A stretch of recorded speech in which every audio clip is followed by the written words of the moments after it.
Well, 3 people have been arrested for parading a 45-year-old Muslim man in Uttar Pradesh's Kanpur town through a street, assaulting him, making him chant Jai Shri Ram slogans on Wednesday.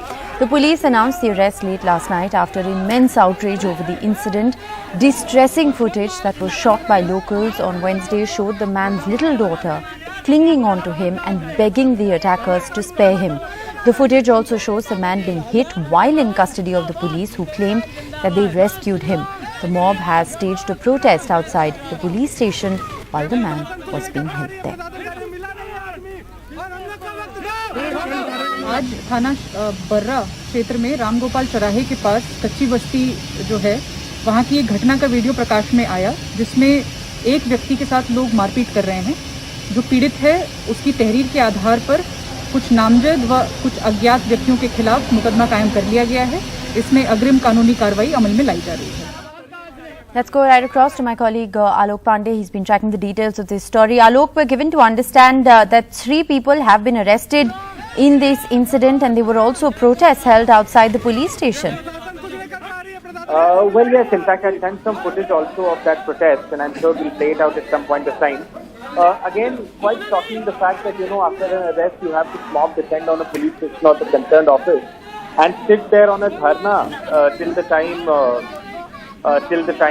they say that the police assured them that there would be a speedy investigation in the case. That's when they left. So this was announced late last night, and the police say they have arrested 3 people. The footage is very distressing. You're seeing it on your television screen. One doesn't want to keep on playing it again and again, but I think it also has to be pointed out that things like these can happen with such impunity in this country, and that's really shocking. And what is really sad to see is that young girl clinging on to her father, begging those attackers for mercy, and the fact that, you misuse a Hindu slogan, you misuse the slogan Jai Shri Ram and use it to justify any kind of assault or any kind of behavior, that's really shocking. I also have to point out that the arrests have come only after there was immense outrage over this story, once we and others reported it yesterday. You can also see that, the police there did take the man into their custody and tried to take him away from the spot, but even in their custody, even in the custody of armed police, these goons were beating him up, hitting him. And again, that's certainly not justified. The police now say that they have made the arrest. One hopes that there will be speedy prosecution and that the administration will not give him to the whims or the pressures of a fringe group that believes that taking the law into their own hands is not going to get them, any kind of prosecution. And that's why perhaps they descended on that police station or that office last night and spent a major part of the night there also raising and chanting slogans till they say the police assured them that there will be a speedy investigation in the case. Thanks, Alok, for joining us with the very latest.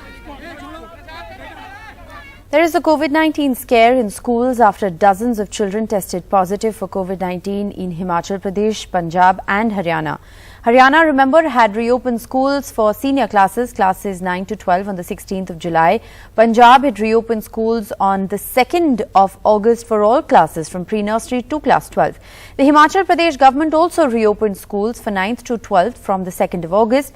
Now, Himachal has once again shut down its schools after 62 children have tested positive. 27 school children in Punjab and 6 school children in Haryana have also tested positive since the reopening of schools. And while on to the other big development that we are in fact tracking, Justice Nariman retired yesterday. Well, here is the full story. He says, the Chief Justice in fact said that he was losing one of the lions. A farewell in the Supreme Court lawns for Justice Rohinton Fali Nariman after 7 years as a top court judge. Son of top lawyer Fali Nariman, he was designated senior lawyer at the young age of 37. At the farewell, the Chief Justice of India spoke highly of Justice Nariman. The amount of work we put as judges, day in and out, there exists a misconception in the minds of the people that judges stay in a big bungalows, work only 10 to 4 in the day, enjoy their holidays. Such a narrative is untrue. Brother Nariman's retirement, I feel like I am losing one of the lions that guarded the judicial institution. Justice Nariman thanked everyone. I can't say that I have enjoyed every minute of being a judge. It's been very hard work. certainly enjoyed writing judgments. But at the end of it all, it's worked out well. I believe there is a legitimate expectation in the people of India and the litigating public to get a certain quality of justice from this final court. For that, it is very clear merit must predominate. At a time when the independence of the judiciary is under a shadow, Justice Nariman's judgments stand out. He struck down Section 66A of the IT Act 2000, saying it invaded right of free speech. His recent judgment warned politicians to wake up from slumber to decriminalize politics. To stop custodial deaths, he directed the installation of CCTVs at police stations, the CBI and NIA offices. Justice Nariman was part of the bench which allowed women to visit the Sabrimala temple. With Justice Nariman's retirement, the top court's strength will be reduced to 25 with 9 vacancies. One more judge is to retire on the 18th of this month, taking the vacancies to 10. Now the focus will shift to the Chief Justice of India, Justice N.V. Ramana, as the head of the collegium of top 5 judges. Will he recommend names to the government? The top court has a strength of 34 judges, including the Chief Justice of India. It has been said that due to lack of consensus among the collegium members, judges could not be appointed. Meanwhile, there is a demand that a woman should hold the post of next Chief Justice of India. But will that become a reality? In New Delhi with A. Vaidyanathan, camera person Sanjay Kaushik, this is Sukirti Dwivedi for NDTV.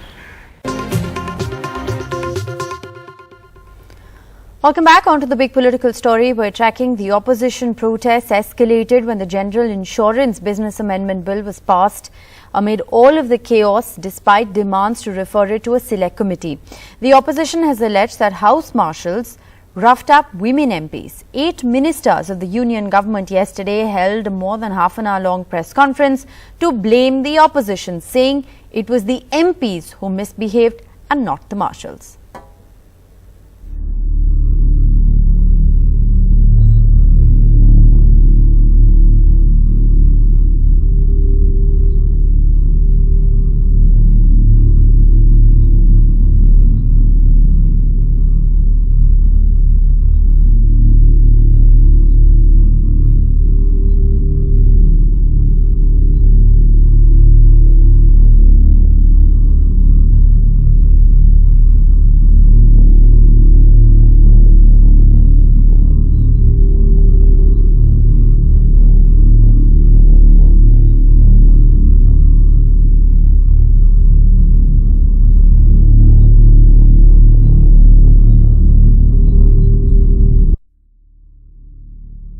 This CCTV footage of a scuffle inside the Rajya Sabha has been released to counter what the government calls a negative propaganda being spread by the opposition. The opposition's Sharad Pawar alleged that outsiders were brought in disguised as marshals and manhandled MPs, including women. They tried to forcibly open the door by breaking the glass.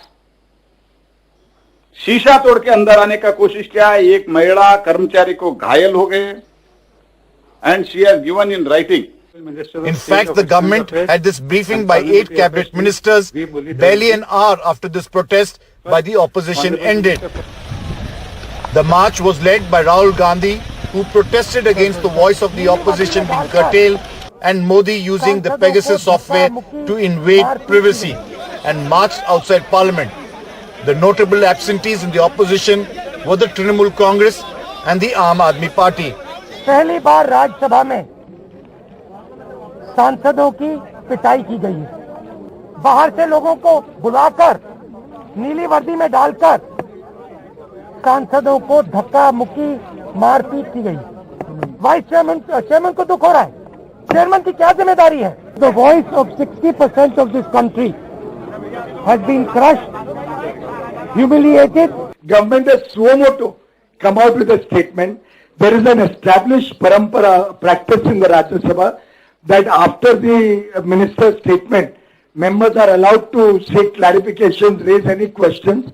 It would have given ample opportunity to everybody. They did not take that opportunity. The Congress stands exposed as a party devoid of any agenda, as a party which does not care for the people of India. The government's response came after the opposition leaders from the Rajya Sabha met and complained to the chairperson of the Rajya Sabha. Mr. Naidu denied any outsiders were permitted in the house. Separately, Twitter suspended hundreds of Congress Twitter accounts, including Rahul Gandhi's, for what it called as violative of Indian laws and its own policies. Twitter says it did so on a complaint by the Child Rights Protection Committee. Gandhi had tweeted a picture of the parents of a 9-year-old rape and murder victim in Delhi.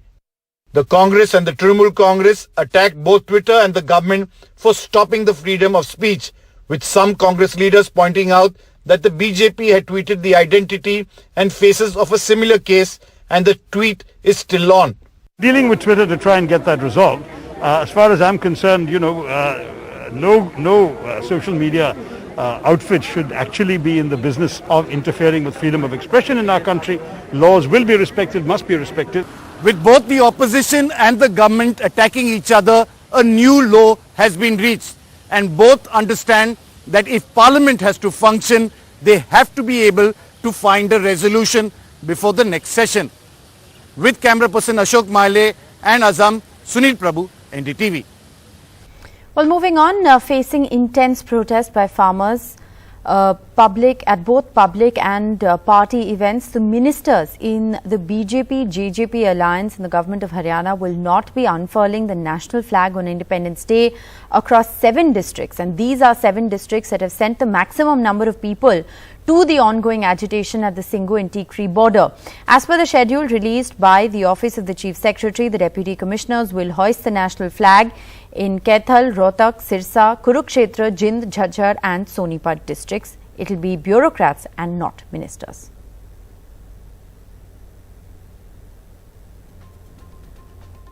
For the last many months, we have seen that how farmers have been resisting the public and private appearance of BJP, JJP leaders in Haryana. There has never been any program in the last 6 months which has not met the protest from the farmers. And if you see these districts, Jind is has the assembly constituency of Deputy Chief Minister Dushyant Chautala. From Kurukshetra, we have this farm union leader Gurnam Singh Chadhuni who is leading the entire protest there. So certainly they want to send out a big message to the government here in Haryana that until you come out in support of of our protest, of our agitation against the farm laws, till then you will be facing these protests. Though bureaucrats unfurling the national flag in district is not an exception. It happened even last year during the Independence and Republic Day. But certainly if you figure out the district where these bureaucrats will be unfurling the flag has been the hotbed or the epicenter of this entire farm agitation in Haryana. Welcome back. Ahead of the Tamil Nadu budget, the Tamil Nadu Finance Minister speaks to NDTV. The big question really is, can the debt-hit DMK government keep its promises? You've taken out a white paper where you say the state is heavily in debt, almost I think 6 lakh crores in debt. But I suppose the question then is, are you already in a sense setting yourself up to concede that you may not have the money to fulfill a lot of the promises you made in the elections, many of which involved considerable amount of cash out? Yeah, I think there are probably 2 or 3 ways of thinking about this, right? I think fulfilling or not fulfilling is the mark of political integrity of a movement, of a party, of a leader. Sure. And that from the times of our former decades-long leader, Thalaivar Kalaignar, the saying was, Solvadai Seivom, Seivadai Solvom. We do what we say and we say what we do. Right. So from that perspective, I may or may not have agreed with all the poll promises, but the poll promises are binding on all of us. Sure.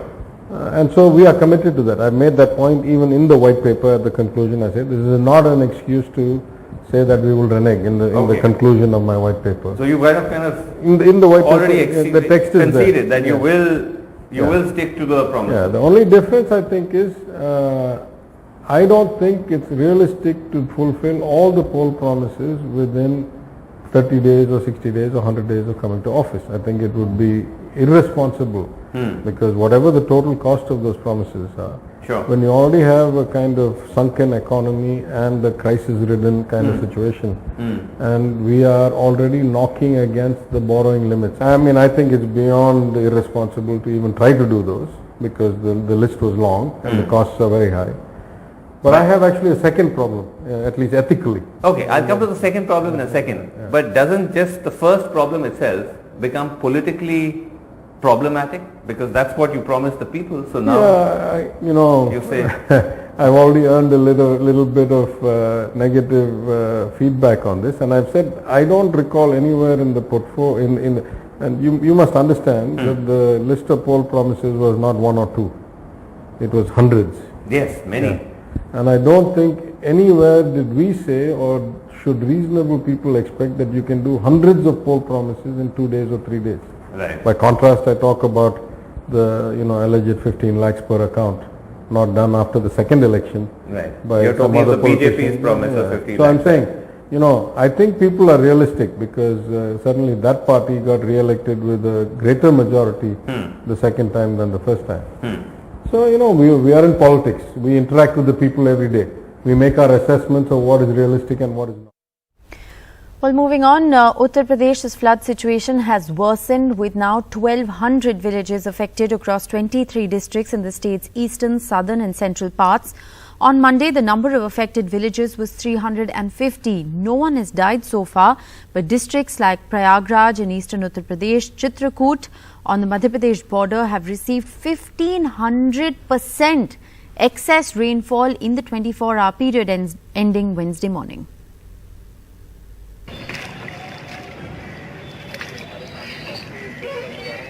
A worsening flood situation in UP. 1,200 villages are now under water, up from 350 on Monday, across 23 of Uttar Pradesh's 75 districts. The worst affected is eastern UP's Mirzapur district, where a resident filmed this massive concrete block floating down the Ganga river today. 487 villages are flooded and water levels in the Ganga are rising. लोग अपना सामान किसी तरह से नाव की व्यवस्था करके और सामान निकाल करके बाहर ले जा रहे हैं, उसी तरह से अपने गाय बैल बछड़े को भी निकाल करके बाहर ले जा रहे हैं. There's worry in eastern UP's Prayagraj, where rain was 1,200% above average for a 24-hour period ending Wednesday morning. Nearby, Chitrakoot on the MP border saw 1,500% excess rain. In Prayagraj, home to the Sangam or the confluence of the Ganga and Yamuna rivers, both rivers are flooded and water levels are rising. Satellite images are stark. जैसा कि आप देख भी रहे होंगे, SDRF की team लगी हुई है, NDRF की टीम लगी हुई है, और हमने जो हमारे शरणालय हैं उनको भी एक्टिवेट कर दिया है. करीब 9 शरणालय हमारे एक्टिव हैं, जिसमें लगभग अभी 2500 लोगों को सुरक्षित स्थानों पर शिफ्ट किया गया है. उनकी पूरी देखभाल की जा रही है. Flood waters have entered many localities in PM Modi's Lok Sabha seat, Varanasi, especially those by the Ganga, prompting a phone call by the PM to local authorities on Wednesday, assuring all possible help. UP Chief Minister Adityanath today went to flood-affected areas in the city and distributed relief material, with images of Prime Minister Modi and the Chief Minister on them. So far, the UP government says things are not out of control, but the next few days are crucial, and the government is monitoring rainfall data to look for signs that things could get worse. With Indresh Pandey, Nitin Gupta and camera person Vineet Verma, this is Alok Pandey, NDTV. Welcome back. You're watching NDTV 24/7. I'm Rishika Barua. The big story we're tracking at this hour, the first death due to the Delta Plus variant has been reported in Mumbai. The deceased woman was 63 years old, fully vaccinated. She tested positive for COVID on the 21st of July, passed away on the 27th of July, but she did have several comorbidities, including diabetes. Let's go right across to Saurabh Gupta, tracking the details of this story. Saurabh, the first documented death due to the Delta Plus variant. What more can you tell us? Well, this is a case from suburban Mumbai, and as the report suggests, the woman had tested positive. Her family members too have also been tested, and they have also two of her close contacts have also been identified with the Delta Plus variant. Now, she was on oxygen support. She was administered steroids. She didn't have any travel history, interestingly, so she must have, got the information locally. And this is, of course, the fact that she had several comorbidities, including diabetes. She was one of the 7 patients in Mumbai who had recently tested positive for the Delta Plus variant. Remember, Maharashtra, to put it in context, how Maharashtra has been going about genome sequencing is the fact that Maharashtra has been sending 100 samples from its labs, from every district to labs for genome sequencing. And recently, the number of Delta Plus cases jumped to 45 and then 65. And, of course, this lady was one of the few cases who had, whose samples had been genome sequenced, and it was found that she had the Delta Plus variant, which is a mutated version of the Delta variant, which had, caused havoc in Mumbai's second wave of in Mumbai and India's second wave of COVID, during April and May. This is, of course, this is a mutated version of that, a further mutation. It's been classified as a variant of concern by, health authorities, public health authorities. And this is, of course, a worrying fact because obviously, the woman was doubly vaccinated. So obviously, but on the other hand, she also had severe comorbidities. So one cannot ignore that as either.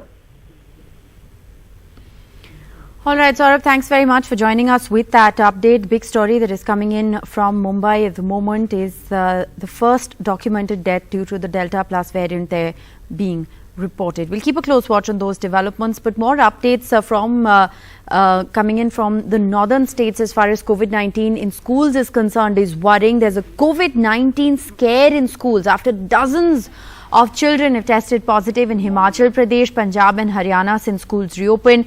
Now in Haryana, remember, schools have been opened for senior classes 9 to 12.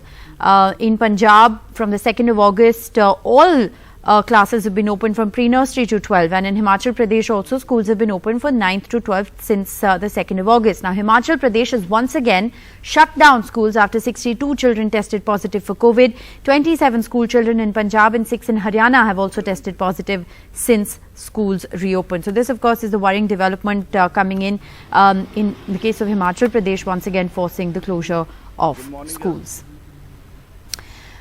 Well, moving on to the other big story that we're tracking from Uttar Pradesh. 3 people have been arrested now for parading a 45-year-old Muslim man in Uttar Pradesh's Kanpur town. He was paraded through a street, assaulted, and the mob made him chant Jai Shri Ram slogans on Wednesday. The police has announced the arrest late last night after immense outrage over the incident. Distressing footage that was shot by locals on Wednesday showed the man's little daughter clinging to him and begging the attackers to spare him. The footage also shows the man being hit while in police custody. Now, the police, of course, claimed that they rescued him from the mob. The mob, meanwhile, staged a protest outside the police station after the arrests were made yesterday.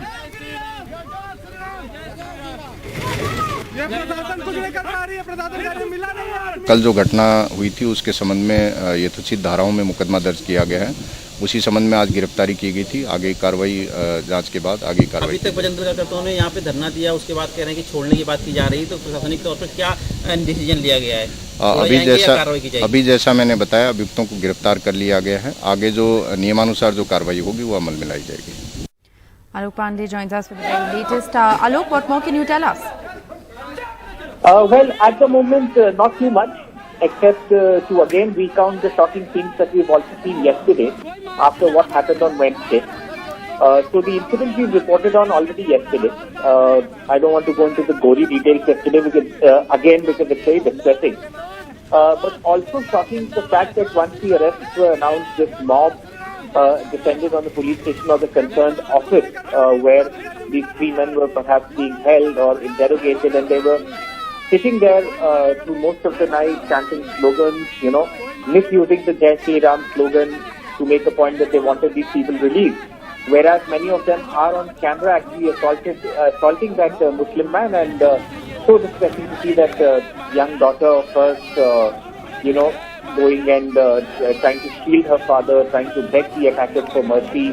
but they don't listen. In fact, the one visual that you see on the screen is also of him then eventually being handed over to the police and these goons still assaulting him in the presence of the police. And all that the police did was to actually herd him into a vehicle and take him away. That was sensible, of course. They took him away from the spot, but it was shocking to see that he was being assaulted even when the police had him.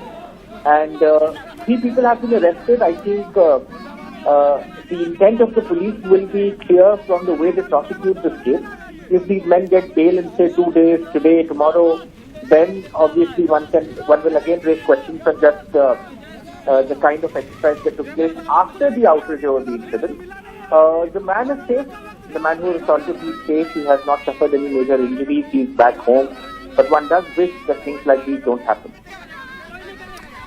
Thanks, Alok, for joining us with the very latest. We'll keep a close watch on that story and all the reactions there coming in as well. Moving on, let's get you an update from the Kinnaur landslide. While search and rescue operations are underway and 2 more dead bodies have been retrieved from the rubble this morning, a total of 15 dead bodies have so far been retrieved by the search and rescue teams. This after deadly landslides, remember, that were triggered by heavy rainfall in the Kinnaur district. Let's go right across to Neeta Sharma joining us with the very latest. Neeta, what more can you tell us? We know search and rescue operations were briefly halted yesterday because of inclement weather and more rocks coming down the same hill. But they've continued this morning and now 2 more bodies have been recovered from the rubble. Yes, Shika, now the toll is 15. The rescue operations again began at 4 a.m. in the morning. Yesterday, as you were mentioning, they had to be halted time and time again because stones were shooting from upside. The authorities are also telling us that Bolero, which had gone missing, is still, being looked for because it has still not been found. It's still buried under the rubble. It is a big concern, the kind of landslides this region has been seeing. If I can just give you some figures that were tabled in the parliament in Himachal itself from 2014 to 2020, 300 people have died in landslides in last 5 to 6 years. Especially this Chamba, Kinnaur, Kullu, Mandi, Shimla, Sirmaur and Una region have been a big cause of worry has been flash floods, landslides and also cloudbursts. These are the figures which are tabled in the parliament, but as far as this rescue operation is concerned, this is still going on. The ITBP, SDRF and even the local police are helping and aiding the administration. Even the army is helping. Since this Bolero is not being found, they are also taking help of drone. The drone is conducting search operations because now they are trying to magnify and increase the area of search operations because earlier they had zeroed down to one particular area. That national highway was opened last night. About 70 vehicles were stuck in that area. Now the movement started from one side of the highway, but now again because of the search operation, some part of that highway, the traffic has again been stopped. Rishika?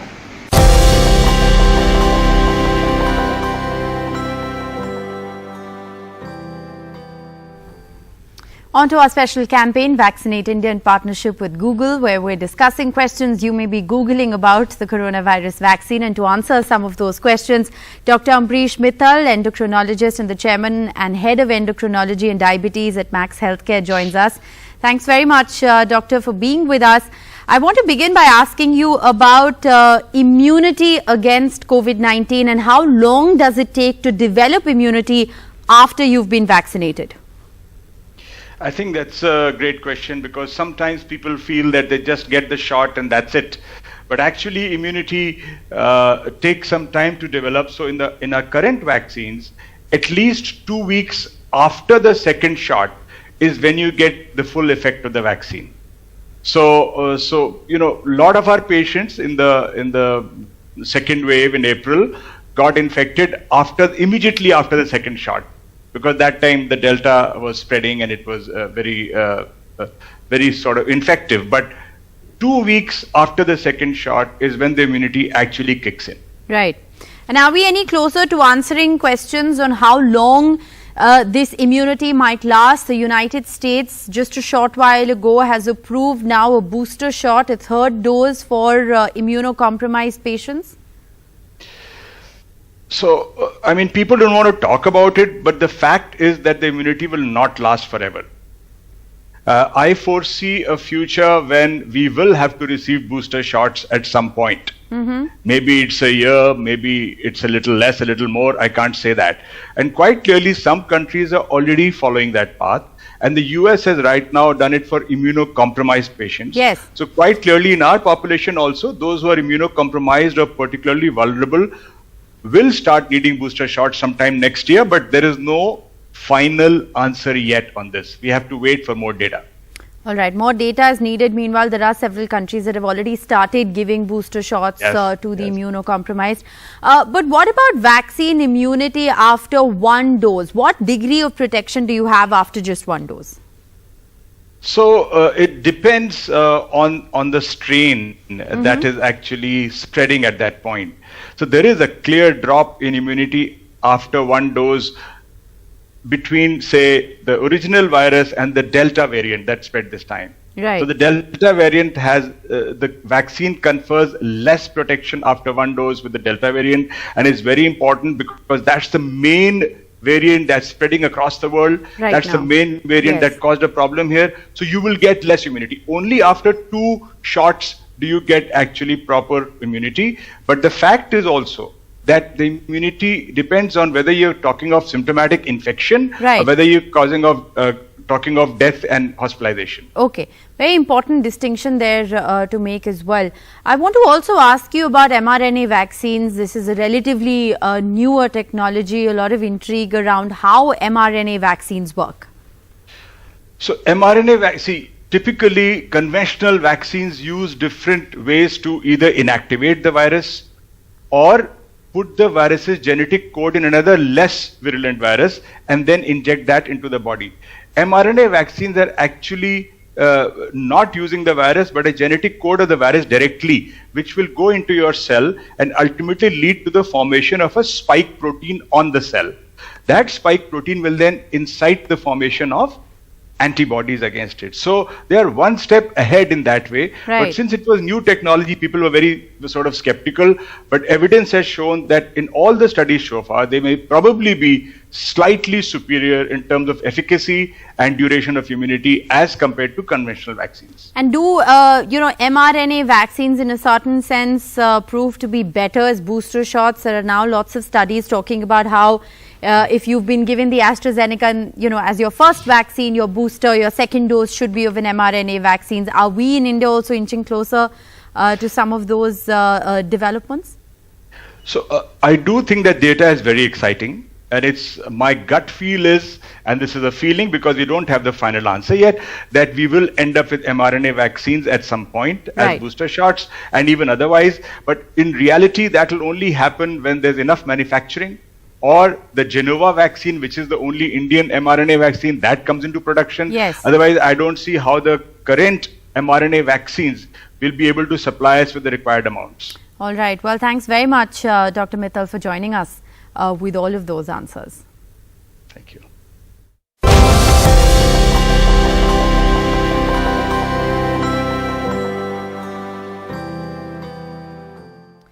All right, the latest India COVID data. While India's reported 40,120 new coronavirus infections in the last 24 hours, this is down from 41,195 yesterday. 585 deaths have been reported due to COVID in the last 24 hours as well.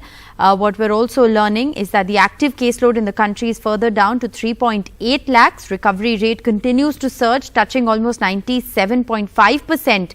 At the moment, and weekly positivity and daily positivity remains low, below 3%. Daily positivity is currently at 2.04%, and vaccinations in the last 24 hours have been 57.31 lakhs. So that's the latest COVID data coming in the last 24 hours.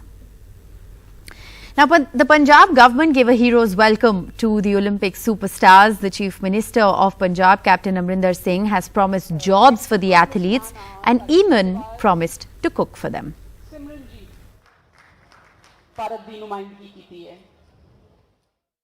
ਜਿਹੜੇ ਵੀ medallist ਹੋ ਚਾਹੁੰਦੇ ਹੋ ਕਿ ਤੁਹਾਨੂੰ ਕੋਈ ਨਾ ਕੋਈ ਅਸੀਂ ਨੌਕਰੀ ਪੰਜਾਬ ਗਵਰਨਮੈਂਟ ਦੇ ਅਸੀਂ ਦੇਵਾਂਗੇ ਤੁਹਾਨੂੰ। ਚੀਫ ਸੈਕਟਰੀ ਸਾਹਿਬਾ ਨੋਟ ਕਰ ਰਹੇ ਨੇ ਇਸ ਨੂੰ। ਮੈਂ ਖਾਂਦਾ ਇੰਨਾ ਜ਼ਿਆਦਾ ਖਾਣ ਦਾ ਸ਼ੌਕ ਨਹੀਂ, ਲੇਕਿਨ ਪਕਾਉਣ ਦਾ ਜ਼ਰੂਰ ਸ਼ੌਕ ਹੈ। ਤੁਹਾਨੂੰ ਇੱਕੇ ਦੇ ਇੱਕਿਆਂ ਨੂੰ ਮੈਂ ਖਾਣਾ ਆਪ ਬਣਾ ਕੇ ਖਵਾਊਂਗਾ।